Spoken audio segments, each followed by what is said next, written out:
Welcome back to the channel. Today I want to talk about character customization and creation in Biomutant. I've been looking around on the internet, I found clips here and there and looked at it, and I think I've got a good handle on what it's all about, but it looks very intricate and it looks pretty damn amazing. So hit the like button if you're excited for this game, and watch throughout this whole video, and then leave me a comment with what your character is going to be when you first make a character. Subscribe if you're new around here, hit the little notification bell so you get notifications for new videos, new streams, etc, etc, and follow me on Twitter too. Link is in the video description. So first and foremost, when you get your cat character creation, you get to choose your breed. Now there are 6 separate breeds, and what they are going to do is whichever one you choose changes your very base stats. Now the stats you can have are vitality, strength, intellect, charisma, agility, and luck. Luck is obviously just about getting lucky or critical chances and stuff like that. Agility is how quick you move. Charisma is how you can barter in the game. Intellect is all about using magic or psionic skills as they're called in this game. Strength for melee damage, and vitality for health and armor. The first breed we can choose is Primal.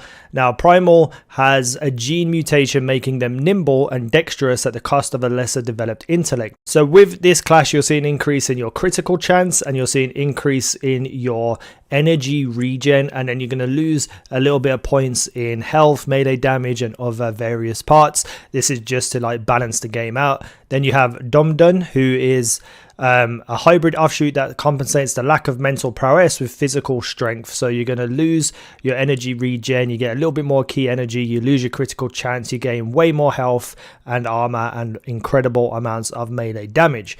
We then have Rex, who is a hybrid outcast with an even DNA string and makes it apt for both physical and mental challenges.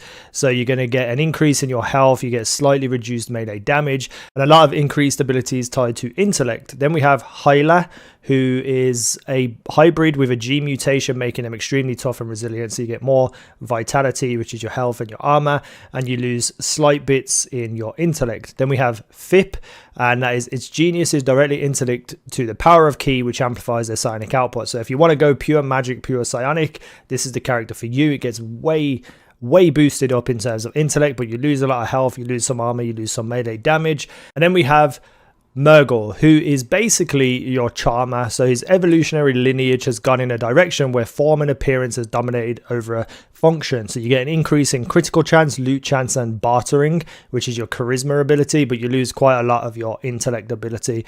So each and every single breed has a complete different way of playing, different attributes, and these are your base attributes. And then we're introduced to mutations, and what you have here is basically a wheel mechanic, and you can move your left stick throughout all the different areas. You can go full strength, you can go full agility, or you can have a mixture of a couple of the abilities. So you can go halfway between charisma and intellect, you could go halfway between vitality and strength, you could go kind of central to get a little bit of boost or a little bit of reduction in certain areas.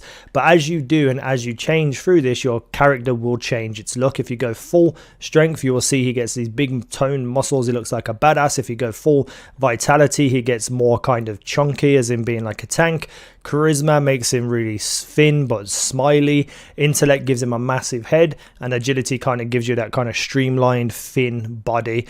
And then anywhere in between there it changes. But when you do this also, you gain bonus attributes in certain areas. So if you go full strength, you're going to go from a low melee damage to 100 melee damage, but everything else on your character will be reduced to 10. So your vitality will be lower to 10, and you'll have much lesser stats everywhere else. If you go full vitality, the same thing, you'll have way more health.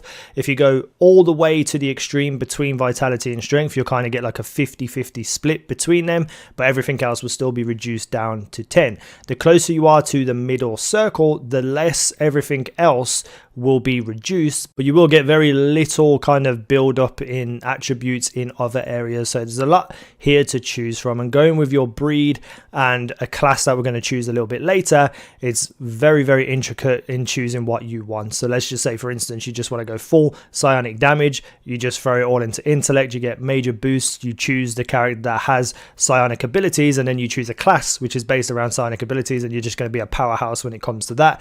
But everywhere else you are going to struggle. So you really have to pick and choose what you want. The next circle is all tied to resistances, and it's another wheel mechanic. So it's the same kind of idea, but you choose what you want to have in terms of resistances. So you could have 10% cold, 10% biohazard, and less in either heat or radioactivity. You can go all fully into one aspect and get 25% resistance to that thing that happens, whether it's heat, cold, biohazard, radioactivity. So again, very, very intricate in choosing what your resistances are, but I do believe that you can change resistances in the game, or have armors and stuff that protect you and change your resistance attributes. So don't worry about this too much off the bat, I guess. Then you get to customize your fur of your little cat guy, and it's basically another wheel mechanic. Now I can't go through and find every single piece of fur that you can have, but you will get different designs as you move yourself around the circle. And then you get to choose your color. So you get a primary color and a secondary color, which basically means you're going to get a two-toned cat.